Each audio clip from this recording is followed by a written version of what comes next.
In the news this week, the Prime Minister's cash splash to make up Western Australia's GST shortfall. Plus, veterans say Australian youths are recognising the importance of the ANZAC spirit. Latest tax office statistics reveal the highest paying jobs in Australia. And ex-broadcaster Howard Sattler's possible final ANZAC Day March. This is the Evening News with Ivan Loon and Danielle Staniskov. Good evening. Prime Minister Malcolm Turnbull's trip saw the announcement of a record amount of federal funding to Western Australia. The billion-dollar question on everyone's mind is how will WA benefit from such a commitment? Reporter Taylor Hanna begins our coverage. A major $3.2 billion has been committed by Prime Minister Malcolm Turnbull to rectify WA's unfair share of the GST. It's clear that changes have to be made, and that's what we're working through with the Productivity Commission, but you've got to get it right. The funding will help build new road infrastructure, a new Wellington Dam project and assist with GST top-ups.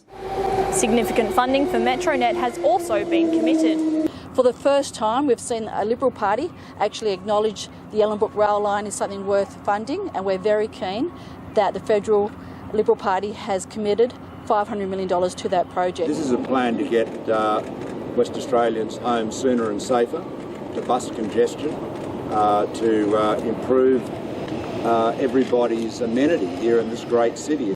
Premier Mark McGowan said the Ellenbrook, Byford and Midland lines will be the main focus, in line with his election promises. He promised to work productively and constructively to achieve the right outcomes for WA. I'm confident you'll do it. You won't break the hearts of all those people we saw on the train this morning. They really want these investments to go ahead, and they're thrilled that we're working together. Taylor Hanna, WAMN News. Military veterans claim that ANZAC legend remains strong among the young generation, with many turning out to commemorate and recognise the importance of ANZAC Day. Thousands of people gathered at Kings Park to pay respects to returned and fallen Australian soldiers. Nelson Liu reports.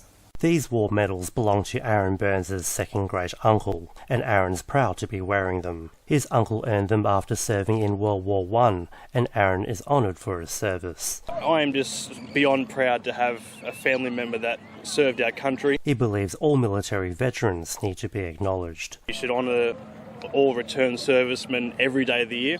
West Australians gathered in the Darkness for Dawn services across WA, remembering veterans and fallen soldiers for their sacrifice.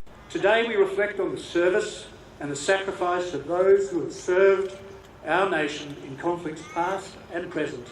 Thousands of people have paid their respects to fallen troops here at Kings Park, with both young and old acknowledging their service.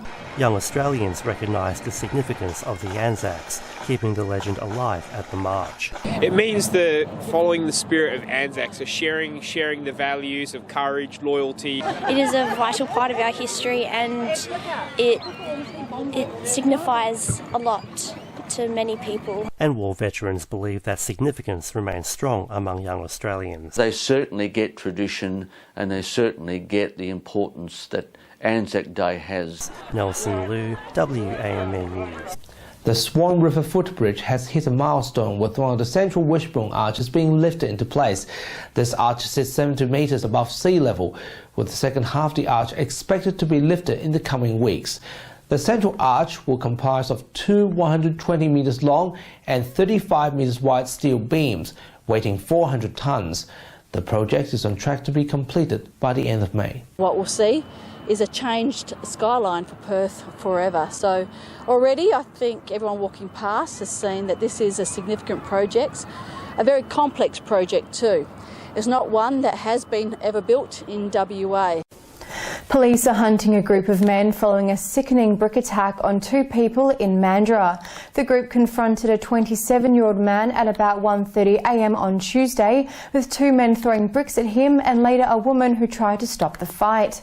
Both victims were taken to Peel Health Campus and were treated for serious injuries. The striking of the young woman's cowardly.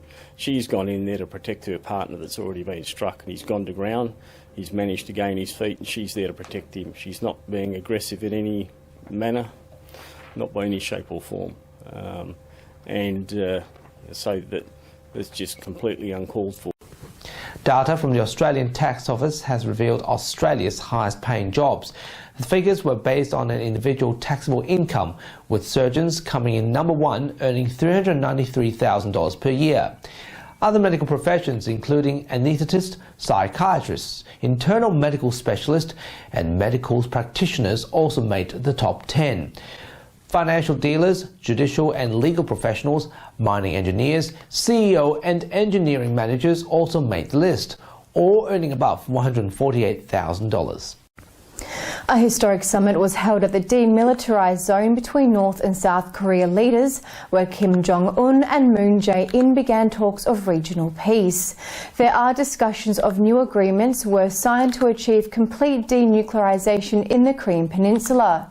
Both leaders also planted a tree on the demarcation line, symboling the peace process.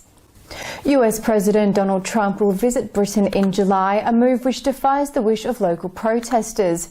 United States Ambassador in London confirmed Mr. Trump's trip to Britain, with a date set to be the 13th of July this year.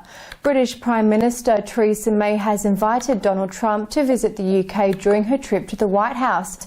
Her invitation has sparked criticism amongst her opponents.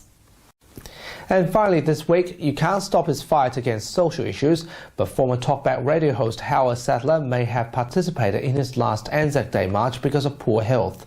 He took part in ANZAC Day commemorations on Wednesday, but won't guarantee that he'll be back in 2019. He says it has been an honour to join with veterans in what could be the final time. I understand this is your last ANZAC Day March. Well, yes, because I can't prevent opponents and push you around all the time. Absolutely important, vital to be here and support them, but who didn't come home too, and their families. And that's our weekly news and current affairs. You can follow the latest news on our website and Facebook page. From Daniel, myself and the rest of the team until 8 o'clock next Sunday, a very good evening to you. Good night.